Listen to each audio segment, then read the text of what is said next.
Hello students, आज हम next topic करने जा रहे हैं कॉलिजन का। लास्ट वीडियो में हमने किया था elastic collision in one dimensional. Today we are going to discuss perfectly inelastic collision in one dimension. इसके बाद हमारे पास दो डायमेंशन के टॉपिक्स रह जाएंगे। 1D का टॉपिक ये हमारे पास आज लास्ट है। इन इलास्टिक का मीनिंग हम डिस्कस कर चुके हैं। इन इलास्टिक का मीनिंग होता है जहां पर मोमेंटम तो कंजर्व रहेगा लेकिन काइनेटिक एनर्जी कंजर्व नहीं रहती, लॉस होता है काइनेटिक एनर्जी का। और परफेक्टली वर्ड जहां लगेगा वो हमने डिस्कस किया था कि जब दो बॉडीज आपस में स्ट्राइक करती हैं, कब, जब सेकंड बॉडी रेस्ट पर हो तो वो दोनों बॉडी जो है आपस में चिपक जाती है, एक दूसरे के साथ फिक्स हो जाती है और फिर इकट्ठे ही आगे मूव करती हैं। इस सिचुएशन को बोला जाता है परफेक्टली इन इलास्टिक कॉलिजन। तो पहले इसका डायग्राम हम बना लेते हैं। देखिए, ये कोई बॉडी जिसका मास m1, body A moving with initial velocity u1। ये कोई बॉडी है हमारे पास मास m2, बॉडी B, और इसकी जो इनिशियल वेलोसिटी है u2 ये 0 है हमारे पास, ये मूव नहीं कर रही, ये रेस्ट पे है। ये कंडीशन है हमारे पास बिफोर कॉलिजन की। जब कॉलिजन नहीं हुआ, कोई बॉडी रेस्ट पे थी, बी बॉडी का नाम और मास m2 था, पीछे से कोई बॉडी m1 मास की आ रही है जिसकी वेलोसिटी u1 और जिसने आके इसको क्या कर दिया, स्ट्राइक कर दिया। आफ्टर कॉलिजन क्या हुआ, दोनों बॉडीज आपस में स्टिक हो गई। ये m1, ये m2, ये बॉडी B, ये बॉडी A, और स्टिक होके चिपक के आपस में एक कॉमन वेलोसिटी के साथ। अब जब दोनों आपस में मिल गई हैं तो दोनों जो मूव करेंगे उन दोनों की वेलोसिटी तो एक ही होगी, एक जैसी वेलोसिटी होगी। तो हमने बोला वो जिस वेलोसिटी के साथ मूव कर रहे हैं उसको कॉमन वेलोसिटी का हमने नाम दिया, और वो वेलोसिटी आ गई आपके पास v। कि अब ये दोनों एक कॉमन वेलोसिटी, देखो अलग अलग होती तो इसको v1 नाम देते, इसको v2 नाम देते। अब जब वेलोसिटी एक ही है तो फिर उसको हमने सिर्फ क्या नाम दे दिया, v नाम दे दिया। ये है स्टेज आपके पास आफ्टर कॉलिजन की। तो अब आपने बिफोर कॉलिजन और आफ्टर कॉलिजन देख लिया। अब हमारे पास काम रह गया डेफिनेशन का, डेरिवेशन का। सॉरी, पहला काम जो है, जो चीज कंजर्व है उसको डिस्कस करते हैं। यहाँ पर मोमेंटम जो है वो कंजर्व रहेगा। तो देख लीजिए, apply law of conservation of linear momentum. जैसे ही आप law of conservation of linear momentum लगाओगे तो आपको पता है कि यहाँ बिफोर कोलिजन इक्वल होगा मोमेंटम किसके, आफ्टर कोलिजन के। लिख देते हैं अगेन फिर इसको, momentum before collision is equals to momentum after collision. Before collision first body का momentum m1 u1 plus second का m2 u2, लेकिन सेकंड बॉडी तो रेस्ट पर है, u2 की वैल्यू 0 है। तो अगली लाइन में ही हम ये लिख देते हैं कि m1 u1, ये वाली चीज तो 0 हो जाएगी। लेकिन आफ्टर कोलिजन दोनों बॉडीज इकट्ठा हो चुकी हैं और दोनों की वेलोसिटी जो है वो कंबाइन है, तो क्यों ना इनके मास को भी कंबाइन कर दे। तो टोटल मोमेंटम क्या होगा, मास इनटू वेलोसिटी। तो टोटल मोमेंटम क्या होगा, टोटल मास इनटू वेलोसिटी। अगली लाइन में आपने इसको 0 पुट किया तो आपने m1 plus m2 into v, और वैल्यू निकालनी है v की, तो v आपके पास आ जाएगा m1 u1 m1 plus m2। ये तो आ गई वो वेलोसिटी जिसके साथ वो दोनों बॉडीज आपस में चिपककर जो है आगे मूव करेंगे। एग्जांपल दिया था आपको कि जैसे ही जो आप बुलेट फायर करते हो, बुलेट किसी ऐसे वुडन ब्लॉक पे जाके धस जाती है जो वुडन ब्लॉक किसी रस्सी के साथ पेड़ पर लटक रहा है, इसका मीनिंग है फ्री टू मूव है। तो जैसे ही वो बुलेट उस लकड़ी के वुडन ब्लॉक पे धसेगी तो वो दोनों इकट्ठा ही पीछे जाएंगे।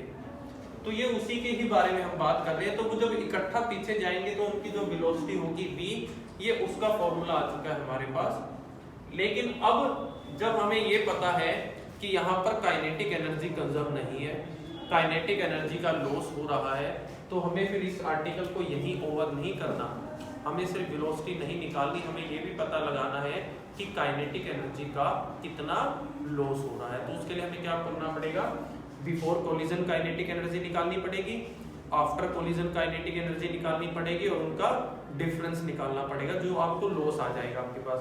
अच्छा, आफ्टर कोलिजन में से बिफोर वाली को माइनस करेंगे या बिफोर कोलिजन में से आफ्टर वाली को माइनस करेंगे? बच्चे बहुत कंफ्यूज रहते हैं क्योंकि जो चीजें आपको पढ़ाई गई हैं उसमें एक जर्नल सा रट्टा आपके दिमाग में लग जाता है कि फाइनल माइनस इनिशियल।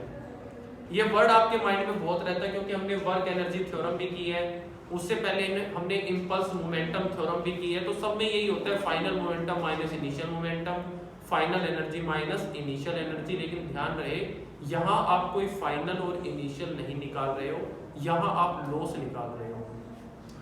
जब टक्कर नहीं हुई थी तब काइनेटिक एनर्जी ज्यादा थी, टकराने के बाद तो कम हुई है, तभी तो आपने लॉस बोला। अगर टकराने के बाद एनर्जी बढ़ जाती तो आप उसको लॉस क्यों बोलते, आप उसको गेन बोलते। अगर कोई चीज पहले से ज्यादा हुई है तो वो गेन कहलाती है, लॉस नहीं कहलाती। आप वर्ड यूज कर रहे हो लॉस, तो इसका मीनिंग है जितना पहले था अब उससे कम हो गया है, तो यानी कि बड़ी क्वांटिटी हमारे पास पहले वाली है, तो हम यहाँ पर माइनस करेंगे बिफोर में से आफ्टर कोलिजन का। ये आपको डिफरेंस याद रखना है। बच्चे बहुत कंफ्यूज रहते हैं, फिर पूछते हैं कि जी काइनेटिक एनर्जी में हम फाइनल में से इनिशियल क्यों नहीं माइनस कर रहे? तो उसका रीजन ये है कि आप ज्यादा अमाउंट में से ही तो कम को माइनस किया जाता है।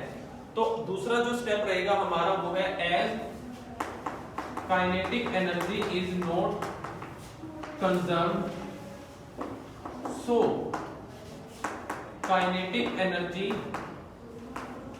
बिफोर कोलिजन क्या रहेगी? तो देखिए पहले जो काइनेटिक एनर्जी है बिफोर कोलिजन KE1 नाम दे सकते हो आप, या फिर KE मैंने नीचे जो है वो B लिख दिया छोटा सा ताकि आपको याद रहे बिफोर की बात हो रही है। तो क्या फॉर्मूला है काइनेटिक एनर्जी का?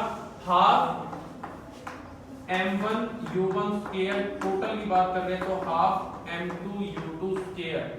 लेकिन आपको अच्छे से पता है सेकंड बॉडी तो हमारी रेस्ट पर है, उसकी वेलोसिटी तो जीरो है इनिशियल, तो ये वाली टर्म जीरो हो जाएगी और आपके पास सिर्फ क्या बचेगा? हाफ m1u1 का स्क्वायर। ये है आपके पास काइनेटिक एनर्जी बिफोर कोलिजन। अब आफ्टर कोलिजन क्या है आपके पास? काइनेटिक एनर्जी आफ्टर कोलिजन, यानी कि KE, और इसको मैंने A लिख दिया है इसके छोटा सा पैरों में। आफ्टर कोलिजन जो आपको दिखाए, after collision kinetic energy half total mass, दोनों बॉडीज चिपक गई हैं तो मास हो गया m1 प्लस m2 और वेलोसिटी v का स्क्वायर। ये है velocity kinetic energy after collision की। इस v की वैल्यू आप निकाल चुके हो ऑलरेडी, ये है आपके पास v की वैल्यू। क्यों ना इसको वहां पुट करके उसको और सिंपलीफाई कर लिया जाए। तो देखिए half m1 plus m2, v की वैल्यू स्क्वायर करना है, यहाँ पर v का स्क्वायर है और यहाँ खाली v है, तो इसका पहले स्क्वायर करेंगे। ऊपर वाले का स्क्वायर हो गया m1u1 का स्क्वायर, नीचे वाले का स्क्वायर हो गया m1 प्लस m2 का स्क्वायर। तो अगर आप ध्यान से देखो तो ये और ये सेम है, यानी कि इससे एक पावर कैंसिल आउट हो जाएगी। तो जो आपके पास बचेगा फाइनली वो होगा हाफ ऊपर m1u1 के दोनों के स्क्वायर अलग अलग कर लो आप, चाहे ब्रैकेट में रहने देना, नीचे है m1 प्लस m2। ये है काइनेटिक एनर्जी आफ्टर कोलिजन, ये है काइनेटिक एनर्जी बिफोर कोलिजन। बच्चे क्वेश्चन करते हैं जी क्या जरूरत थी हमें यहाँ पर v की वैल्यू पुट करने की? लॉस ही तो निकालना था, इसमें से इसको माइनस ही करना था। लेकिन अगर एक प्रिंसिपल आपको बताया गया था फर्स्ट यूनिट में, प्रिंसिपल ऑफ होमोजेनिटी, उसका मीनिंग होता है कि सेम चीजों में से ही सेम चीजें माइनस की जाती हैं, आप दूसरी अपोजिट चीजों में से माइनस नहीं कर सकते। अगर मैं आपको ये कहूं कि एक कमरे में 10 चेयर पड़ी है, 10 चेयर पड़ी थी उस कमरे में और मैंने उस कमरे में से 4 बेंच निकाल लिए, तो बताओ चेयर कितनी रह गई? तो आप कंफ्यूज हो जाओगे कि बताया तो चेयर जा रहा है, निकाला बेंच जा रहा है, तो माइनस कैसे कर सकते हैं? अगर माइनस तो सेम चीजों में होता, अगर मैं आपको ये कहता 4 चेयर निकाल ली तो आप चेयर में से चेयर माइनस कर पाते। तो इसका मीनिंग ये है कि सेम चीज हमें बनानी पड़ेगी माइनस करने के लिए। यहां पर ये v था, यहां पर v नहीं है, यहां कुछ और वेलोसिटी है, तो हमें इस फॉर्मूले को थोड़ा सा उन कंपोनेंट्स में लेके आना था जो यहाँ सिमिलर हो इससे। तो हमने v की वैल्यू पुट करी तो अब देखो क्या आ गया आपके पास, अब वही कंपोनेंट आ गया वेलोसिटी का जो ऊपर है जो नीचे है, ताकि हमें माइनस करते टाइम ये पता रहे कि एक जैसी चीजें ही माइनस की जा रही है। अब हम निकालेंगे लॉस इन काइनेटिक एनर्जी।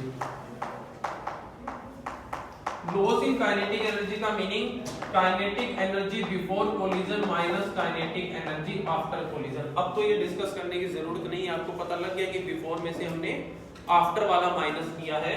तो देखिए बिफोर कोलिजन का formula half m1u1 after collision का है हाफ m1 अपॉन में m1 प्लस m2।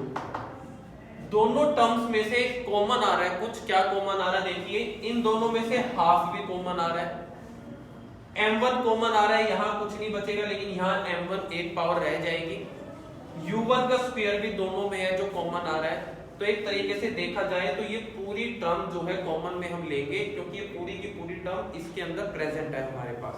तो हमने कॉमन लिया हाफ m1u1 का स्क्वायर, यहां क्या बचा 1 माइनस, यहां हाफ चला गया, u1 का पूरा स्क्वायर यहां पे आ गया, m1 एक आया है, एक रह गया तो ऊपर आ गया m1 और नीचे है आपके पास m1 प्लस m2।